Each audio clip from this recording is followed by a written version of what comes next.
오늘 우리는 누가복음 본문 말씀을 함께 읽었습니다. 기억하시죠? 한 달 내내 누가복음 본문을 통해서 우리가 그 말씀의 의미를 함께 나누고 있는 중입니다. 오늘 이 본문 말씀은 예수님의 부모가 유대교의 정결예법을 따라서 태어난 지 여드레 만에 아기 예수를 성전에 바칠 때 일어난 그 이야기의 한 대목입니다. 다른 병행 구절, 다른 복음서에 등장하지 않습니다. 등장하지 않고 누가복음에만 기록되어 있는 이 이야기는 사실은 본문 자체가 오늘 함께 읽은 게 제법 길기도 하지만 굉장히 많은 정보를 함축하고 있는, 우리가 역사적 예수님을 상상할 때, 생각할 때 많은 정보를 함축하고 있는 그런 이야기입니다만, 중요한 것은 예수 그리스도의 그 삶이 초기 그리스도인들에게 어떻게 보여졌는가, 어떻게 받아들여졌는가 하는 것을 함축하고 있다는 점에서 아주 중요한 초점이 있습니다. 바로 그런 맥락에서 오늘 본문 말씀의 요체를 우선 먼저 되새겨 보려고 합니다. 예수님의 그 부모가 아기가 태어난 지 여드레 만에 유대의 율법에 따라서 예루살렘 성전을 향했습니다. 여기 기록에 의하면은 그들은 정결례를 치르는 제물로 비둘기를 바치고자 했다, 이렇게 전해지고 있는데, 비둘기를 바치려고 했다고 하는 것은 이 부모가 아주 가난하다는 것을 뜻합니다. 송아지나 또는 양이나 이런 것이 아니고 가장 그 가난한 사람들이 드리는 그 제물, 그 제물을 드리려고 했다, 이렇게 전하고 있습니다.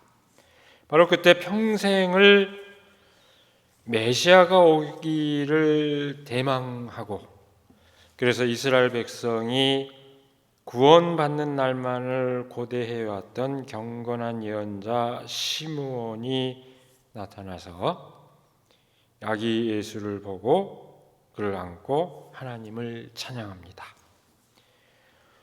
주님, 이제 주님께서는 주님의 말씀을 따라 이 종이 세상에서 평안히 떠나가게 해 주셨습니다. 내 눈이 주님의 구원을 보았습니다. 주님께서 이것을 모든 백성 앞에 마련하셨으니 이는 이방 사람들에게는 계시하는 빛이요 주님의 백성 이스라엘에게는 영광입니다. 이 예언자 시므온은 아기 예수를 안고 최고의 찬사를 아끼지 않았습니다.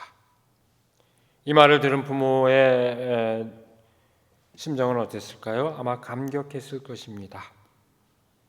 자신들의 아기를 향한 이 극도의 찬사를 순전히 인간적인 차원에서 생각하면 다소 의아스럽게 받아들였을 수도 있지만 새삼 감격하였으리라는 것은 두말할 것 없습니다.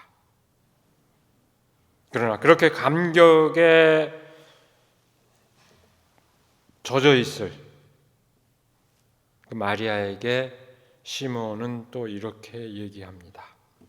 보십시오, 이 아기는 이스라엘 가운데 많은 사람을 넘어지게도 하고 일어나게도 하도록 세우심을 받았으며 비방받는 표징이 되게 하려고 세우심을 받았습니다.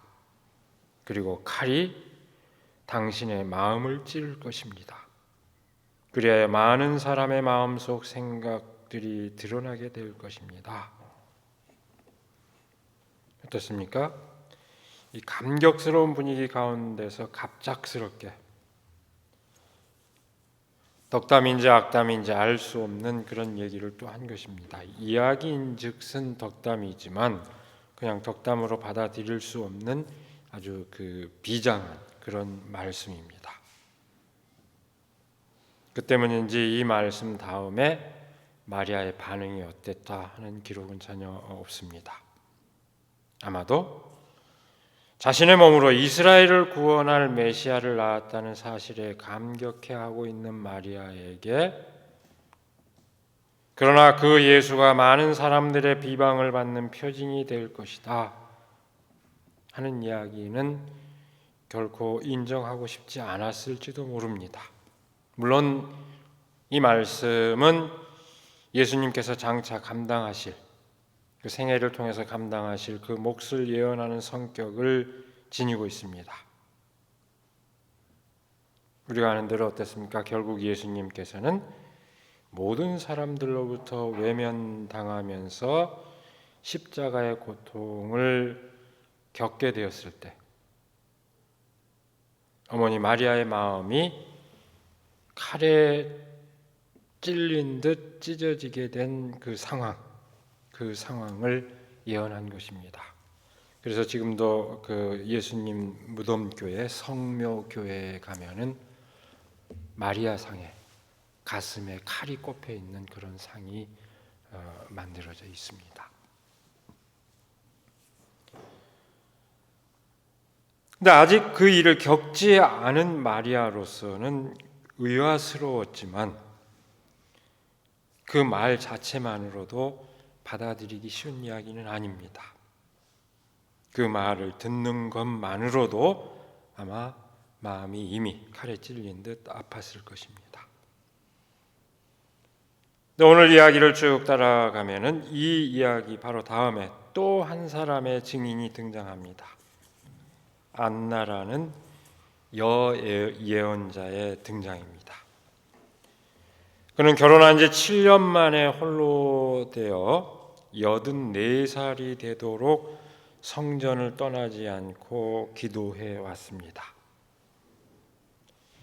아기 예수가 정결례를 드리러 온 것을 보고 그는 하나님께 감사 기도를 드리고 예루살렘에서 구원을 기다리는 모든 사람에게 이 아기에 대하여 말하였습니다. 그 이야기의 내용은 성서에 따로 기록되어 있지는 않습니다. 그러나 아마도 이 역시 누가복음에 기록되어 있는 사가랴의 찬가나 마리아의 찬가와 다르지 않은 그런 내용이었을 것입니다. 그런 일이 있고 난 다음 아기의 부모는 갈릴리 나사렛으로 돌아갔습니다. 갈릴리 나사렛 동네에서 성장하는 동안 예수는 튼튼해지고 지혜로워졌으며 하나님의 은혜를 누렸다고 이렇게 오늘 말씀은 끝맺음 되어 있습니다. 많은 내용을 함축하고 있는 이 이야기 가운데서 저는 우선 가장 중요한 초점을 주목하고자 합니다. 어째서 구원자인 메시아 예수가 사람들의 비방을 받는 표징이 되고 그 어머니는 예리한 칼에 찔리는 듯한 아픔을 겪을 수밖에 없었을까요? 그것은 단도직입적으로 얘기하면은 세상이 결코 진실을 좋아하지 않기 때문입니다. 사람들은 다들 진실을 외치지만 사실 많은 사람들은 그다지 진실을 좋아하지 않습니다. 많은 경우 많은 사람들은 진실이 드러나는 것을 환영하기보다는 불편해합니다.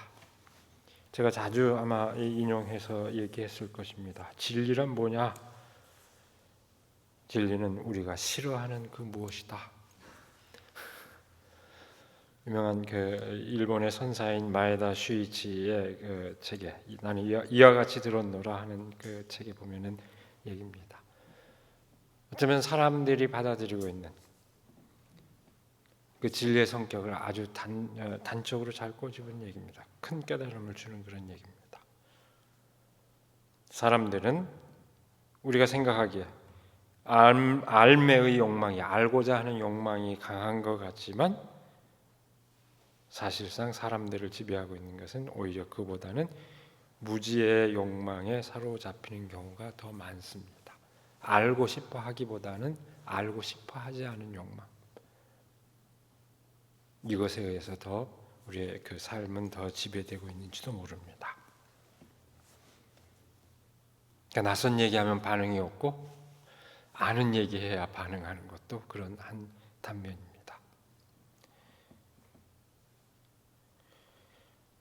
예수께서 사람들의 비방을 받는 표징이 되고 그 어머니의 마음이 예리한 칼에 찔리듯 아프리라고 그 시므온이 말한 이유는 다른 데 있지 않습니다. 그것은 바로 많은 사람들이 진리를 싫어하기 때문입니다. 진실이 밝혀지면 무너져야 하고 패해야 하는 사람들이, 넘어져야 하는 사람들이 많기 때문입니다. 자신들의 숨은 의도, 자신들의 숨은 생각과 음모가 드러나면 자신들의 지위와 목숨이, 심지어는 목숨까지도 위태롭게 되는 사람들이 많기 때문입니다. 한편에서는 더없이 높은 곳에서는 하나님께 영광이요, 땅에서는 주님께 좋아하시는 사람들에게 평화로다, 이렇게 예수님의 탄생을 노래했지만 그처럼 기뻐하지만은 않은 사람들이 또 다른 한편에 있었습니다. 그렇게 또한 있습니다. 그 사람들에게 아기 예수의 탄생은 결코 축복이 아닙니다. 자기 삶의 기반을 뒤흔드는 사건입니다. 허위와 기만을 일삼아온 사람들, 권위를 내세우며 권세를 휘둘러 온 사람들에게 예수님의 탄생은 귀찮고 두려운 사건입니다. 예수의 탄생은 그들이 덮어쓰고 있는 그 허위를 벗겨내고 진실을 드러내는 사건입니다. 그렇기 때문입니다. 많은 사람의 마음속 생각들이 드러나게 될 것이다. 이 말씀은 바로 그 사실을, 그 진실을 말해주고 있습니다. 예를 들어서 전혀 다른 스토리로 예수님의 탄생을 전하고 있습니다만 마태복음에서는 어떻습니까? 아기 예수님이 탄생했을 때 그 어린이들을 학살하는 그런 참극을 벌이는데 단적인 예입니다. 그 학살은 진실 앞에 제대로 설 수 없는 그 세상 권세자의 두려움이 빚어낸 그런 비극적 사건이었습니다.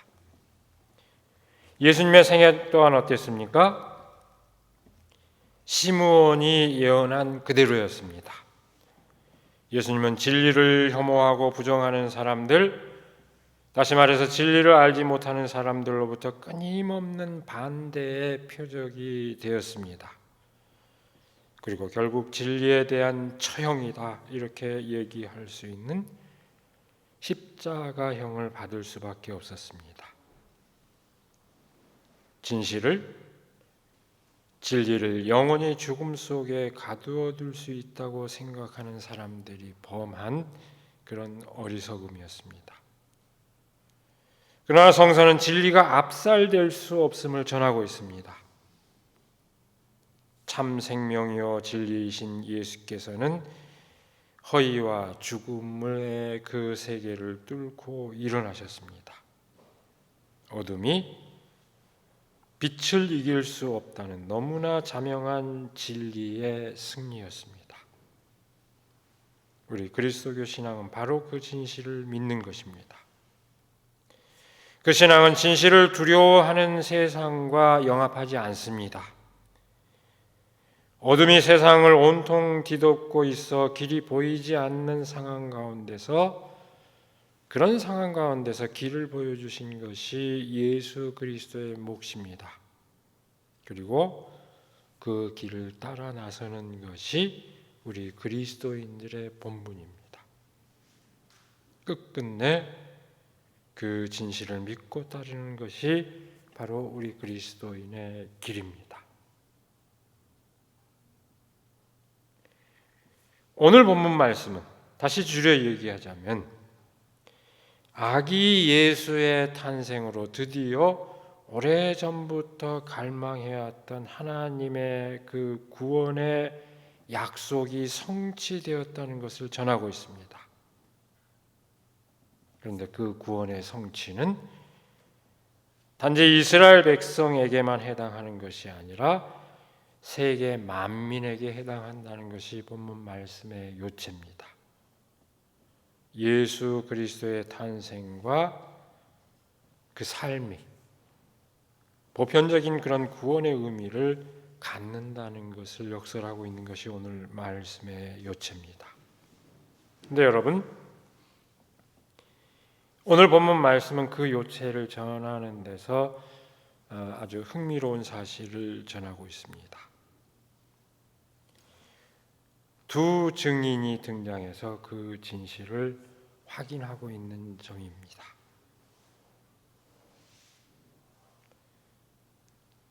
이것은 단순한 그 사실의 기록이 아니라 성서 기록자, 초기 그리스도인의 그 구원에 대한 갈망이 얼마나 집요한지 잘 보여주고 있습니다. 성서의 그 이야기를 이 기록된 이야기에 그 구성되어 있는 그 의미는 하나하나 다 그런 중요한 의미를 갖고 있습니다.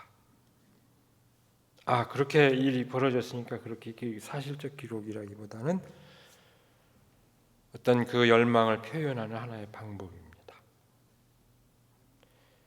아까 얘기했습니다만 이 말씀의 요체를 잘 드러내주는 예언자, 그 시므온의 증언이 함축하는 뜻, 그건 우리가 함께 이미 새겼습니다.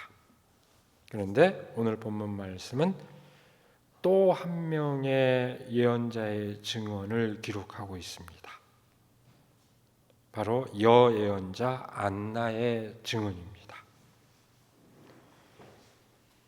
이스라엘의 전통에 따르면 아주 중요한 사건의 증언자로서 꼭 두세 사람이 함께 해야 한다. 신명기 19장 15절에 보면은 그런 내용이 나옵니다만은 그런 요건을 갖춘 것으로 볼 수 있지만, 근데 제가 주목하는 점이 있습니다. 바로 그 증언자가 홀로 된 안나라는 그 여예언자라는 점입니다.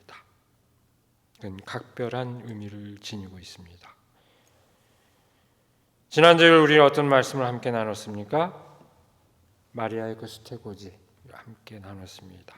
그 말씀을 통해서 평범한 여인, 사실 특별한 여인이 아닙니다. 평범한 여인 마리아를 통해서 태어난 그 예수님의 탄생의 의미를 함께 나눴습니다. 그런데 오늘 말씀에 다시 등장하는 여예언자의 등장은 그 의미를 더욱더 증폭시켜주고 있다고 할 것입니다. 결혼했다가 홀로 된 이 여예언자의 등장은 이스라엘 전통에서는 위대한 유딧이라는 이 여인을 연상시키기도 합니다. 우리 개신교인들은 잘 모르죠. 유딧이라고 잘 모르는데 사실은 성경의 제2경전 외경에 보면은 유디서가 나옵니다. 그래서 유대 이스라엘의 역사에서나 2000년 기독교 역사에서 끊임없이 기억되어 왔고 많은 예술 작품으로서도 이렇게 표현이 되고 있는 그런 주인공인데요. 홀로 된 여인으로서 아시리아의 적장에 목을 베어서 민족을 위기에서 구원한 사랑입니다. 에스더 얘기는 우리가 다 기억하고 있습니다만 우리 개신교인들은 이 유딧의 이야기를 거의 잘 모르는데 똑같이 민족을 위기에서 구원한 그 여성 주인공이지만 전혀 또 다른 방식으로 기억되고 있는 그 주인공이 바로 유딧입니다. 또 홀로 된 여인이었다 이렇게 기억이 되고 있는데요. 외경 유디서는 그 사건을 이렇게 노래하고 있습니다. 전능하신 주님께서는 여성의 손을 통해서 원수들을 물리치셨습니다. 그들 가운데 제일 강한 용사를 젊은이들이 쓰러뜨린 것도 아니요, 거인들이 때려 눕힌 것도 아니요, 키 큰 장수들이 눌러버린 것도 아니요, 무라리의 딸 유딧이 자기의 아름다운 얼굴로 꼼짝 못하게 만든 것입니다. 유딧은 과부의 상복을 벗어버리고 고통당하는 이스라엘 사람들을 이끌어 올렸습니다. 이렇게 유딧 16장 5절에서 7절에 그 사건을 이렇게 기록하고 있습니다. 이 복음서의 기록자는 이미 민족의 영웅이 된 그 여성의 이미지와 겹치는 여예언자를 등장시킴으로써 그 의미를 증폭시키는 그 효과를 의도했을지도 모릅니다. 그러나 사실은 그 영웅의 이미지와 상관없이 여예언자의 역할을 주목하는 것이 제가 보기에는 훨씬 더 그 의미의 비범함을 드러내주는 것일 수 있다 생각이 됩니다. 여러분, 제가 기회 될 때마다 얘기를 합니다마는 성서가 아주 강고한 그 가부장제적 질서를 성서도 비껴가지 못합니다. 그걸 배경으로 하고 있음에도 불구하고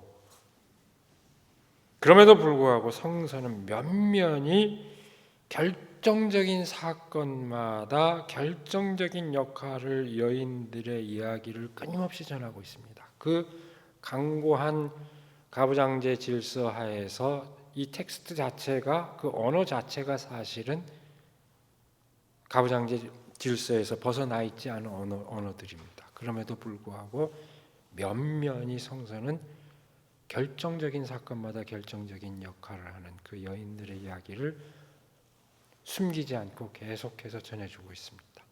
우리 예수님의 족보에 등장하는 그 여인들의 이야기만을 우리가 돌이켜봐도 금방 알 수 있습니다. 오늘 이야기 역시 그런 같은 맥락에 있습니다. 시므온의 예언과 함께 등장하는 안나의 이야기는 오랜 구원의 약속이 성취되었다는 단순한 이야기로, 오랜 전부터 약속됐던 그 약속이 드디어 구원의 약속이 성취되었습니다 하는 그 이야기로 그치지 않고 그 오랜 구원의 약속이 과연 누구에게 가장 기쁜 소식이 되었는지를 강조하는 의미를 지니고 있습니다. 여러분, 유달리 누가복음은 그 점을 강조를 하죠. 예수님의 탄생했을 때 가장 기뻐하는 사람들이 들에서 양을 치는 목동들이었다고 이렇게 기록을 하고 있습니다. 근데 오늘 예수님께서 정결례를 드릴 때 또 한 명 등장하는 여자 예언자의 그 누구에게 가장 기쁜 소식이 되었는지를 분명하게 보여주고 있습니다. 기존 사회 질서 안에서 보호받을 수 있는, 어떤 보호를 누릴 수 있는 그런 지위를 갖지 못했던 그런 사람에게 가장 기쁜 소식이 되었다는 것을 오늘 말씀은 이렇게 다시 강조하고 있는 것입니다. 성서에서 면면이 이어지고 있는, 제가 보기에는 정말 집요한 구원의 희망에 대한 표현입니다. 끊임없이 성서가 강조하고 있는 집요한 구원의 그 희망에 대한 표현입니다. 예수 그리스도의 탄생과 이어진 그 삶을 통한 구원의 사건은 그렇게 전혀 다른 세계를 형성하는 것을 뜻하기 때문에 사람을 넘어지게도 하고 일어나게도 하며 비방받는 표징이 되고 또한 칼이 마음을 찌르는 것과 같은 일이 될 수 있는 것입니다. 예수 그리스도를 통한 그 구원의 성취, 그 구원의 사건은 그저 평온하기만 한 어떤 그런 사태가 아닙니다. 그저 마음으로 받아들여지면 되는 그저 평온하기만 하는 어떤 사태가 아닙니다. 모든 것이 뒤집어지고 새롭게 구성되는 그런 사건인 것입니다. 격동을 불러일으키는 그런 사건입니다. 코로나19 위기로 일찍이 경험하지 못한 사태를 경험하는 가운데 우리는 지금 한 해를 마감하고 있고 또 다가오는 새해를 맞이하고 있습니다. 그런 시점에 있습니다. 지난 1년 가까운 시간 동안 우리는 이미 많은 생각들을 함께 나눴습니다. 그 생각들을 이 시간 다시 반복하지는 않겠습니다. 다만 한 가지만 오늘 이 시간에 다시 되묻고 싶습니다. 그리스도의 길을 따르는 신앙 공동체로서의 교회, 그리고 그 구성원의 한 사람으로서 각기 진정한 신앙의 의미, 더 정확하게 말해서 신앙과 그 삶의 관계를 정말 진솔하게 생각해 볼 수 있는 기회가 되지 않았습니까? 지난 1년 동안의 그 시간이 그런 의미가 있다고 생각합니다. 그저 교회에 출석하고 예배에 참여하는 것으로 우리가 신앙을 갖고 있다, 그렇게 자처해 왔다면 그것만으로는 더 이상 우리 그리스도인의 신앙을 구현한 것일 수 없는, 교회 안 나와도 좋잖아요. 안 나가도 되는, 그것이 허용되는 그런 상황이 됐잖아요. 그러니까 그것만으로, 교회의 예배에 한 자리에 참여하는 것만으로 우리의 신앙에 우리가 가진 그것이 징표라고 생각해 왔다면 그것만으로는 우리 그리스도인의 신앙을 구현할 수는 것이 아니라는 그런 사태를 우리는 깊이 절감했습니다.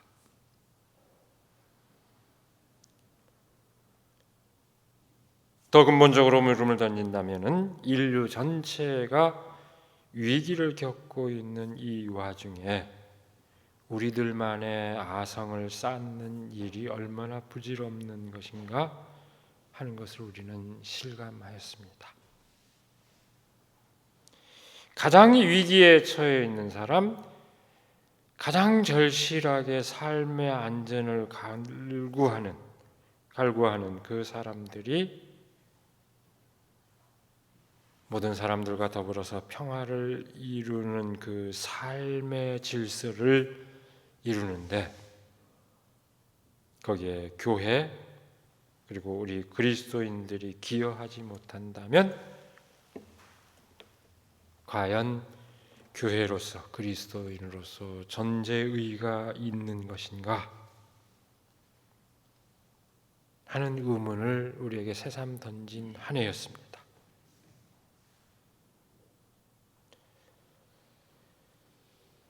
지난 한 해를 보내고 또 새로운 한 해를 맞이하면서 교회로서, 그리스도인으로서 우리가 그 진실을, 그 물음 앞에 우리가 진솔하게 답할 수 있는 우리가 되기를 바랍니다.